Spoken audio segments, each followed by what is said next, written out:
Vaheguru Ji Ka Khalsa, Khalsa, Vaheguru Ji Vaheguru Ki Ji Ki Fateh. Fateh. Welcome again to another episode of Encounters, where we have ordinary conversations with extraordinary people. Today, it's my pleasure to introduce you to a lady called Simarjit Kaur from Southall. She works as an activist and a in-the-field therapist for torture victims as part of the Taran project. Welcome. Thank you, Baji. You're welcome. Glad to have you here. To begin with, just explain to us how you got into this Taran project and your involvement with it, where it all began. Well, Baji, just like a lot of people, in the 80s and 90s, I thought that a lot of victims had been helped. I didn't realise that there had been very little overseas aid directly from, I don't think there was any actually from the UK government via India. So you were aware there were victims, you were aware something had happened? I was aware there was victims, but just like a lot of people, I assumed something had been done. Were you aware of what had happened? What had happened?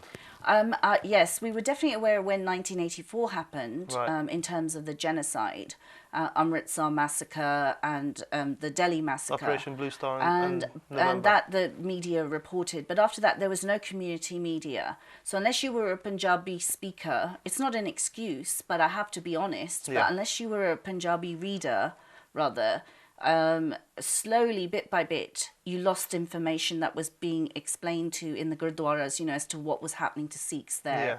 And that now that it was a police state or what was actually happening, month by month to Sikhs. Yeah. Because the gurdwaras were being so heavily monitored, and then they British neutralised themselves. British Gurdwara were being monitored. British gurdwaras, and they were neutralising themselves further and further and saying that the place of worship is not a place for information. However, as we know traditionally, the Sikhs have always gathered in terms of meedi-beedi, political activism, different bungas, different talents came together. Different dogs. So the Gurdwara was actually a place for people to actually meet and make things happen for the outside world in terms of human rights. And that was our religion. In terms of media, there was the Des Pradesh, but like you say, Punjabi speaking or reading. Yeah.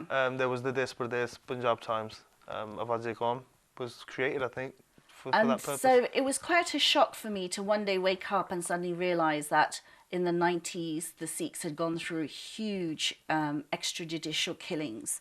And as I went back to Punjab, I basically contacted human rights activists bit by bit. Was that your purpose for going back to Punjab, or was it just a holiday? Do you know what? It was a personal reason I had to go back. My mother had passed away, Right. so I had to physically go back to take her ashes.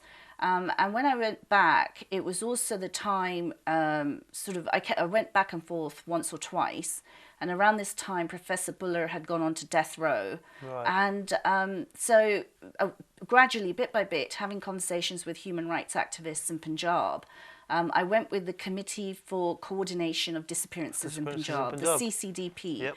So the CCDP, Gurdej Singh had opened up his house.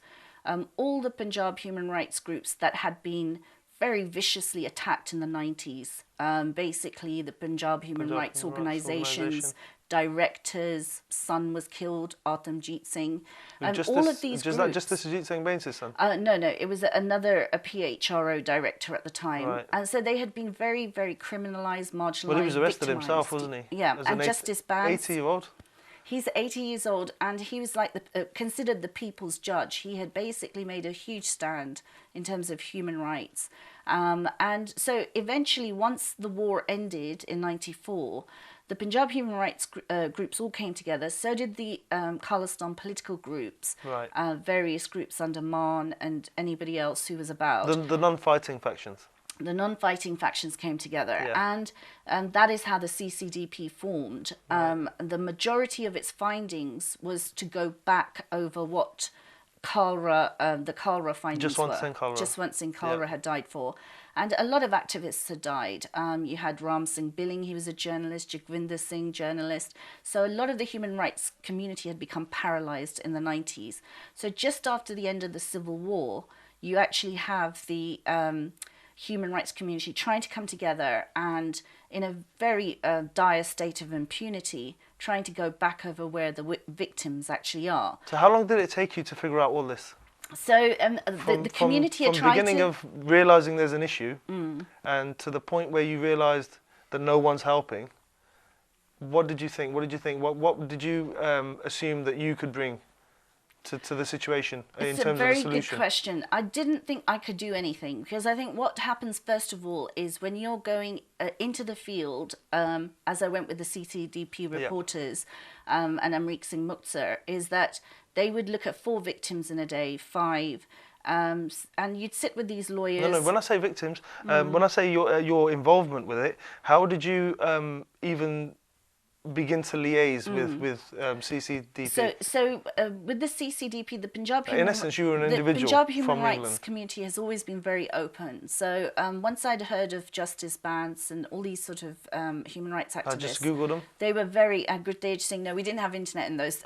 It sort of it wasn't that obvious. You personally on internet. didn't have internet access. But if you ended up going to Chandigarh, Ludhiana, you came across a human rights activist. They introduced you to other human rights activists. Right, and it was not a territorial time, which unfortunately since then has human rights within the Sikhs has become very territorial, nor was it commercialized. So you would get to meet a lot of people. Yeah.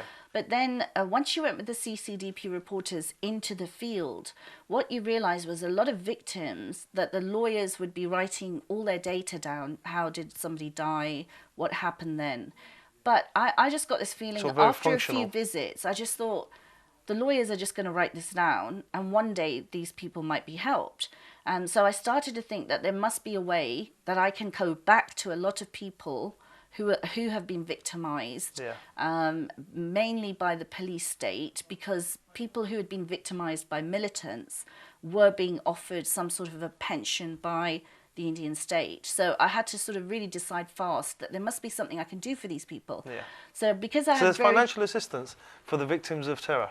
There is financial assistance for victims of terror who were terrorized by militants. Yep. So if they lost a family member. Does that include black cats? That includes black cats. Basically, there's no differentiation between vigilante groups and actual militants and terror. Yeah, I mean, that could be an interesting point of research for somebody in the future, but there hasn't been a differentiation in terms of victims. So what you found was that the state was ready to give them a pension. It wasn't a great pension. They were very poor people as well. But it was assistance. Who were hurt, regardless. Yes, by the militant violence. And at the same time, their next generation would possibly be offered jobs. Right. However, in terms of if your loved one was killed by the state, there was absolutely nothing, and perhaps a few drops managing to get through from foreign aid and foreign. But no state pension and no state assistance. No security of any sort. No alleviation of suffering whatsoever. So I had basically worked in a technology company as a strategist, and it was a nice job. I got a good redundancy. So I started to think, how can I make a very small amount of money really, really effective for these people? So the one thing I figured out... That was your first thought, on your own redundancy, your own personal money. Yeah. Right. And the first thing I thought about was that the first thing poor people do is they'll cut back on their access to medicine, or they'll sort of skip over a scanning or something that's really important. Yeah. So I started to look at the area of medical access for victims. Yep. I researched quite a few groups when I got back to England. The usual ones like Médecins Sans Frontières, Physicians for Human Rights. MSF said they had sent a doctor into Kashmir, one to the Gujarat earthquake, and that was it. Yes. So I thought if you could do that as a global organization, I think we could do a little bit better.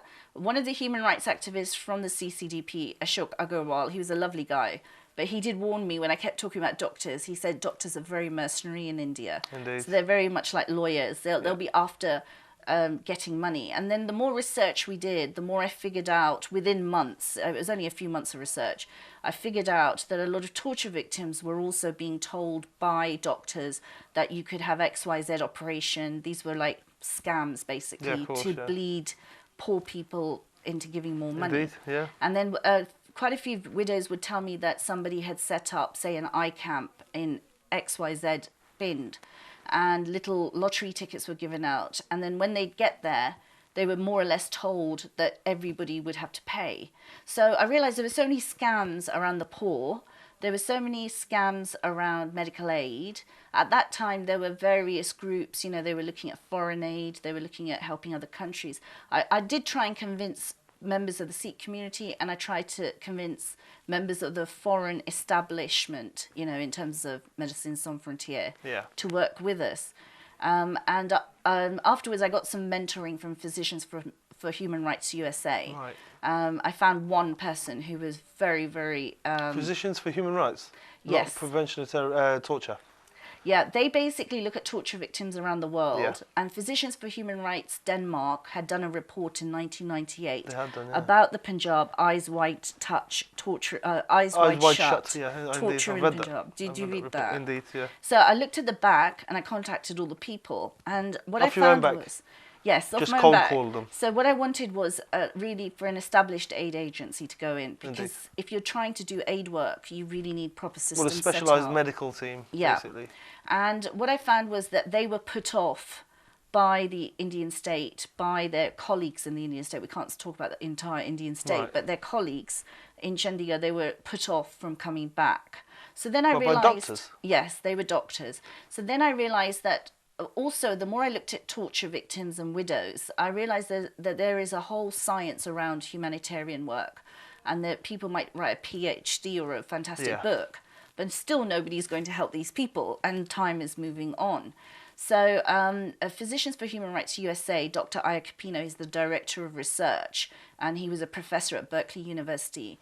He was a fantastic door opener, and he basically gave me really good advice about getting medicines, getting simple, you know, it could be a simple hernia operation for a widow, for a torture victim. And that was the start of helping a person who had been victimized. Rather than trying to find the specialists who were specialists in terms of torture rehabilitation from the West, which we did try and do as well, but they would take a long time. They might go on a sort of 1 week visit to Punjab, but they weren't going to sit there. $1 million question.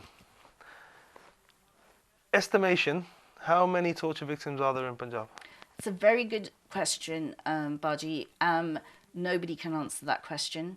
We can only go by how many people have been killed, and even that hasn't been established because of the paralysis. Okay, but let me rephrase the question. We could be looking at over 50,000 people in terms of physical torture. Of torture survivors? Of torture survivors. Because if a widower, as was the case for a lot of people, if a widower stood and her husband was being dragged away, then she was mentally tortured. So in actual fact, you could even...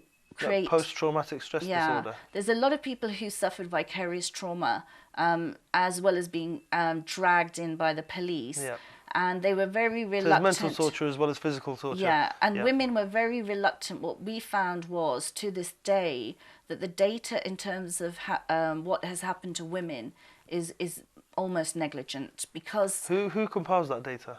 What would be the source? There were various sources, but a lot of the sources kept getting killed because of the early 90s extrajudicial killings and examples like Kulwant Singh as a lawyer. I mean, if you look at Kulwant Singh's case, it's a very good case. Kulwant Singh was a lawyer. He went to see a bibi at a police station. He took his baby and his wife, and then next he's murdered in a canal. And the whole of the legal community... He was arrested from home, was he? He was basically arrested while in the police station.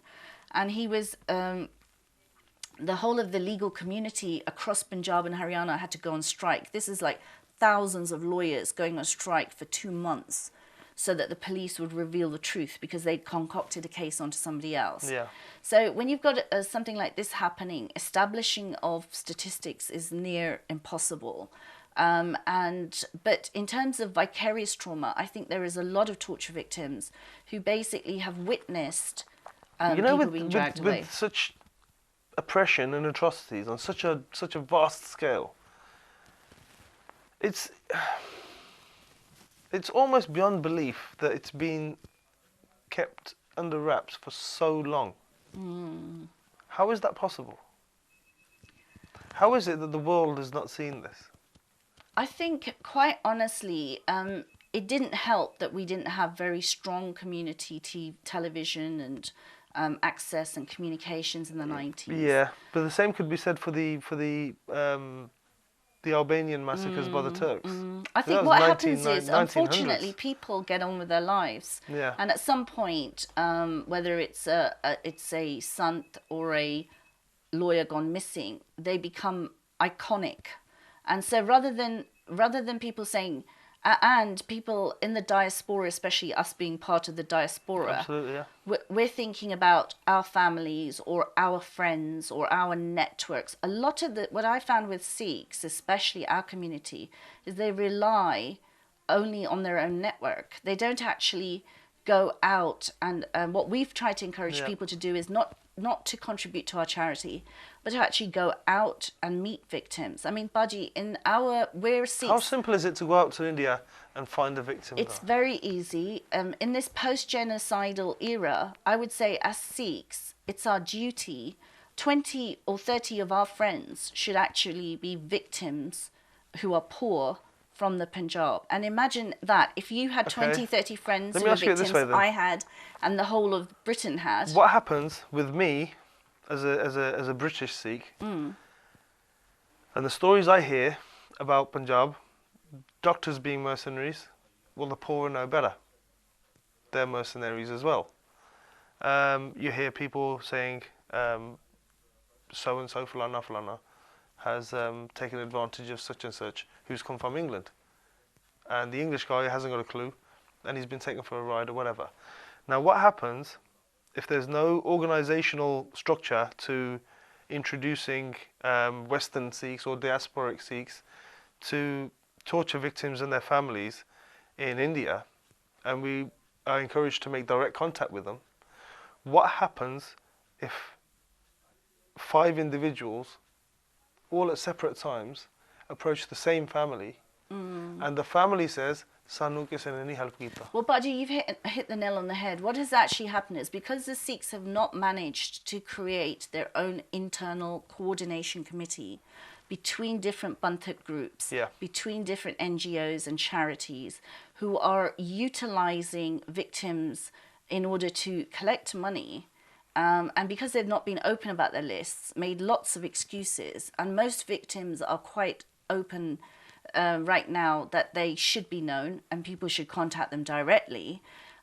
We have come across many instances of victims like Seva Singh. I'll give you an example. Seva Singh is an elderly person. He lost his wife, his 2 children, his nephew. He's in a little brick room, very destitute.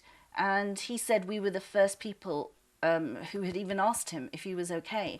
So what you find is that the Sikhs will have to, as activists, they're going to have to go beyond their kotiyan. Because when we all go on holiday, everybody goes back to the Bind or back to their, and if you happen to come from the Dwaba region, then there is nothing going on there.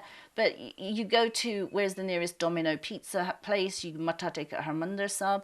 But if you could just go a few miles further, if you could not just rely on one NGO, but rely on others who've been in the field for quite a few years, you'd be so surprised that you can reach a lot of people. How do you liaise with those people? For the benefit of our viewers now, if, for example, I was going to go to, I know you're going to go to India. You will be in India by the time this is broadcast, to help with various issues that you're dealing with at the moment. But if I was, hypothetically, if I was going to go to India a month from now, what do you suggest how do I go about liaising with an NGO, and which NGOs? Are there sort of NGOs that are not quite as upfront as they should be? I'm finding that most of the NGOs are not very upfront, because what they need to be upfront about is that getting priority help, as in matching people from here to victims over there, is the priority. And they're not opening up their lists. It's not published on the web. They're not having even internal committee meetings.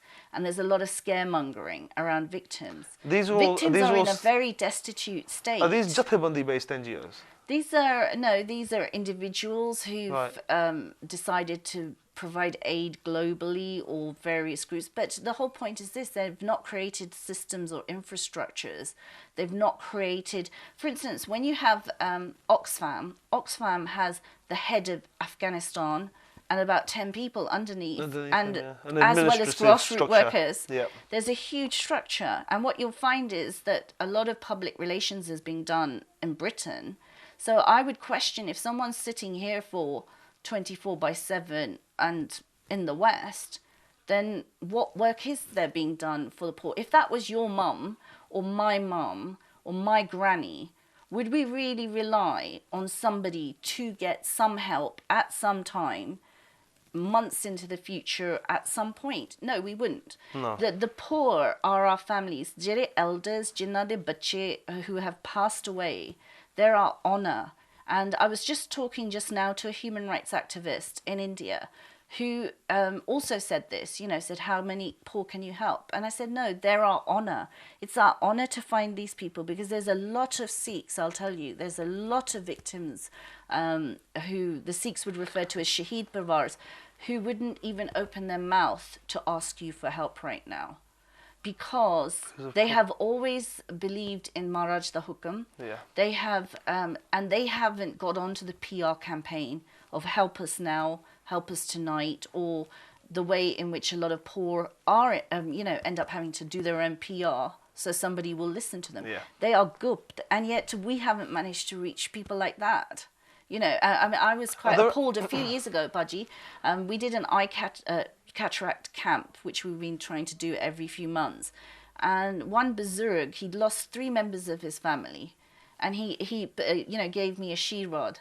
I felt that was like priceless. That's the price of what Sikhs here would buy a designer handbag or a designer car. Yeah. And go to the Gurdwara to pray. I would say, why don't they pray a little bit less? Surely the prayer is, and it's our duty, every Sikh's duty. It's not just to do with the Jathabandiyan or someone who's set up a charity. Final question. Of all the torture victims in Punjab, are all of them Sikhs? Well, some of them, what we found was some were Christians and Hindus who also lost members of their families within the struggle. So, because it was a whole civil war.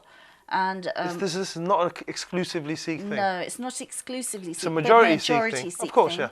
But not exclusively, because when, for instance, in the region where Tufan Singh, for instance, was a Karku at that time, and up against the police who were comprised of Gobind Ram and their appalling human rights atrocities, Tufan Singh, a researcher once told me, it was quite a few years ago he told me, but when Tufan Singh's funeral took place... I've seen pictures of his funeral. It's pictures, yeah, and it was, the fields were flooded, but what they were shocked was that a lot of people there were Hindus. Yeah. So at the end of the day, when you're up against a barbaric police force, does it really matter what colour your neighbour is? You're actually up against a barbaric police force, and this is what we'll find if we can do the due diligence work rather than wait and sort of say, oh good Lord, the Christians are going around doing propaganda, or somebody else is doing propaganda, converting. The whole idea of Taran in a post-genocidal era would be not to look the other way. It would be that our Shan is going to be that you have 50 friends who are victims, I have 50 friends who are victims, and we're growing the network. We're not even staying at that. That's brilliant. Do you know what? It's been inspirational. Thank Listening you. to yourself, I wish you the best of luck. Thank you so much, with this trip that's coming up now in India. Hopefully, when you come back from India, you can come back here and we'll have an update and see what the situation is live as per se. But otherwise, Simarjit Kaur, thank you very much for turning up today. I hope that was as informative for yourselves as it was for me. I know I've taken a lot from it today. I thank Simarjit Kaur from myself and the team at Sangat Television. Thank you for watching, and look forward to the next episode. Vaheguru Ji Ka Khalsa, Vaheguru Ji Ki Fateh.